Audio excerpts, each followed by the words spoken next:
Hey everyone, I'm going to go back and talk over a topic that I've addressed a couple of times here, and that's the 3D printing using something like HueForge.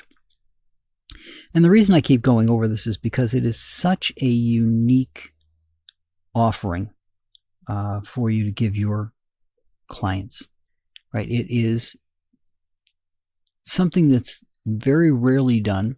I've done some for people, and they've all, it's been received very well in all cases.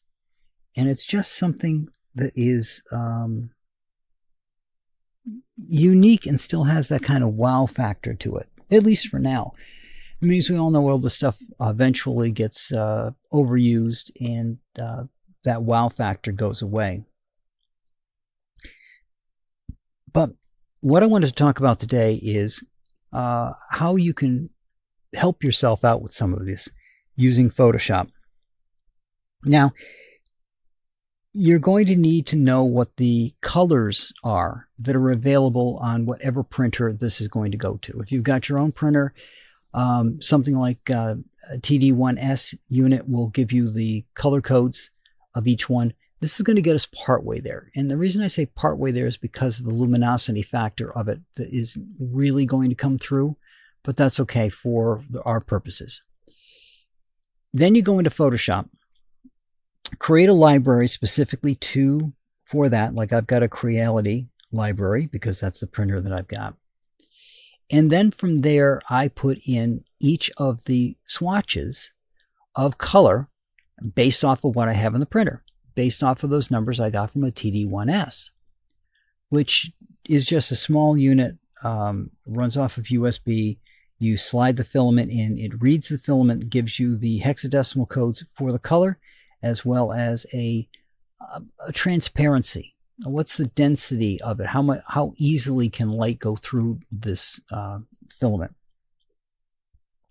Once you've got those colors in, there's several things you can do with it. Now, I've made little plaques and things up and bookmarks. And I will run them through Photoshop. And you might say, well, why bother using Photoshop? I'm there. It's of the Adobe products, it's probably, other than Lightroom, the one I'm most familiar with. And I can do it easily there. And there's some tricks I can do in there. For example, if I wanted to make up a banner and I want it to be different colors for the text, I can create individual text items, right? Photoshop's going to make them into layers, and then all I have to do is associate a swatch with that layer, and the text color changes. Easy peasy. I can stick it all out the way I want. It all can be stacked up. It can be rotated. I can do whatever I want with each of those layers until I get what I want for a final product. If you're going to be doing something like I've also done, which is to try to turn a photograph into a print, one of the things you're going to realize there is you've got a lot more colors in your photograph than you have in your printer. So if you're curious about whether you can do it or not, you're going to have to do color replacement. So you pull in the picture that you want to use, and then start swapping out the colors. Now, this will be easier for you when you get to HueForge and you're popping things in because you'll know where the colors are. You'll let HueForge tell you where they show up in the list of layers, and then you can pop the colors into those layers and see how it comes out.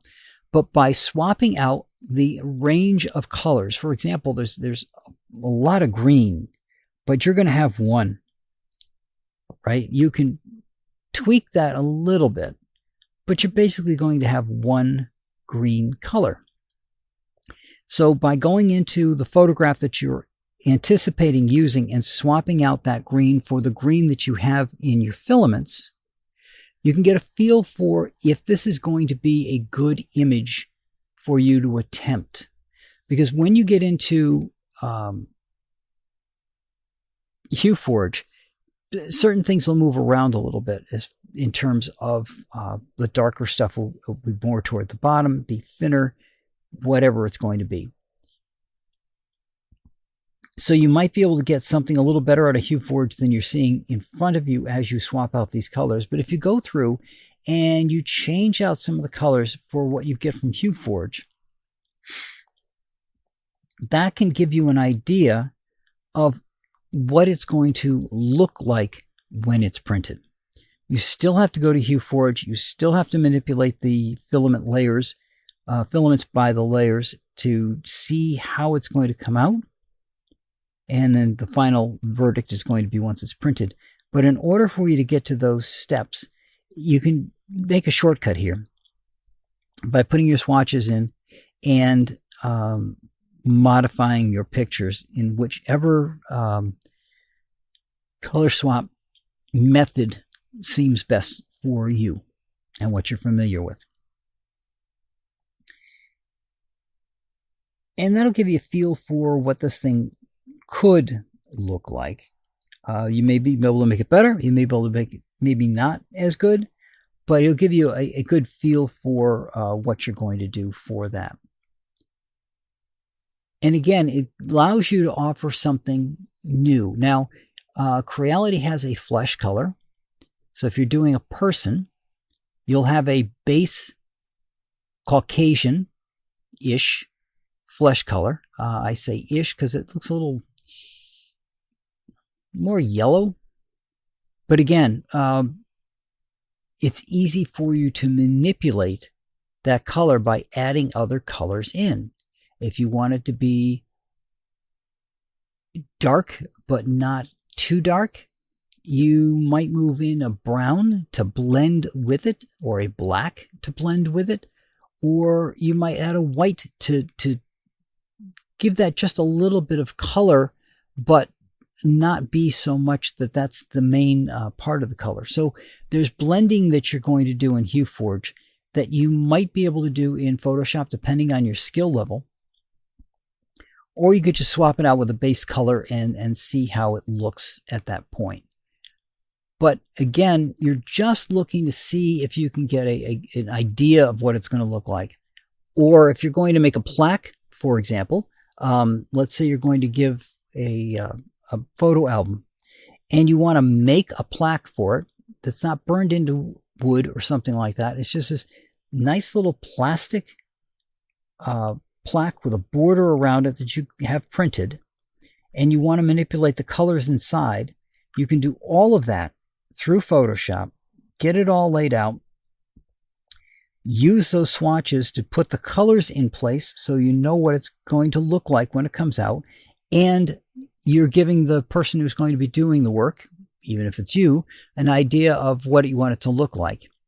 Into HueForge it goes, the colors get manipulated, and out comes your print. So again, this is something that's unique. It's not easy to do, but it's something that your customer will talk about and probably show off to other people because it's not something that's commonly seen or commonly done. And again, if it's something that you're not using it as a front lit item, you're using it as a backlit item, it may not look like anything at all until light hits it from the behind and out pops that image that you painstakingly took, manipulated, and put into plastic. So that's what I got for you guys this week. I will talk to you all next week.